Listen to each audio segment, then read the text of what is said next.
So what is spiritual awakening and, unplugging from the matrix and, what does it mean to be born again?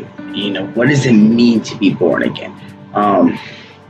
Basically, the understanding of being born again and to whatever you want to call it, like I said, unplugging from the matrix or a spiritual awakening or, starting anew, basically, is what we're talking about here. That is like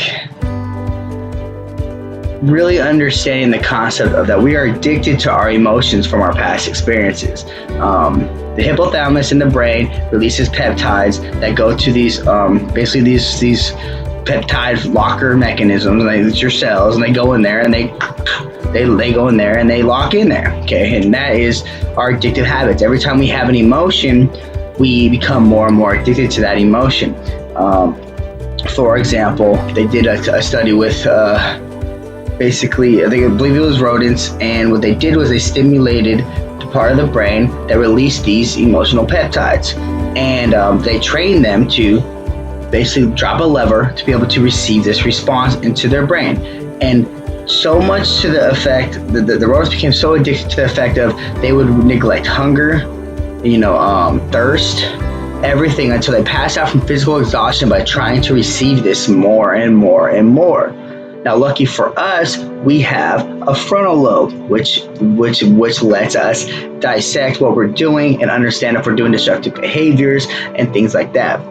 The reason why when we start to become anew or awaken or have a spiritual awakening that we're talking about right now is because a lot of times we have faced some very strong life's problems, or maybe we're just starting to ask questions we didn't ask before, like, why am I here? What is the purpose? What is going on? And the reason that many people travel back is because we're so addicted to our normal emotions that we feel every single day that we're not allowing new thoughts and ideas and beliefs to enter our life.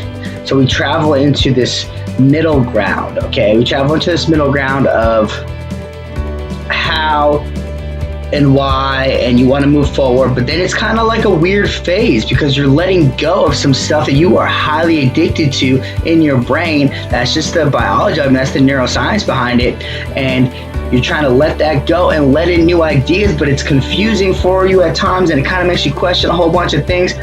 But if you stay with it and put in new knowledge and new information, once you come out of that rabbit hole, which is what you're entering when you start to try to question everything that you used to believe, and come out the other side just because of retaining the different knowledge that is out there that is 100% factual, you just got to put it into your brain. You got to take out some old habits and put in some new habits, take out some old ideas and put in some new ideas, and therefore that's going to take out some old beliefs and put in some new beliefs. And what we learn about beliefs create your reality.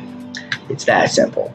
It seems that simple, but trust me, it can be pretty difficult, so don't be hard on yourself. If you're in the middle of this awakening in this new age of thinking that you are coming on yourself and people around you aren't really being receptive of it, do not try to force it. Do not try to push your beliefs on. Kind of just raise your vibrational point, and as you understand, your reality around you will understand. It's basically that easy.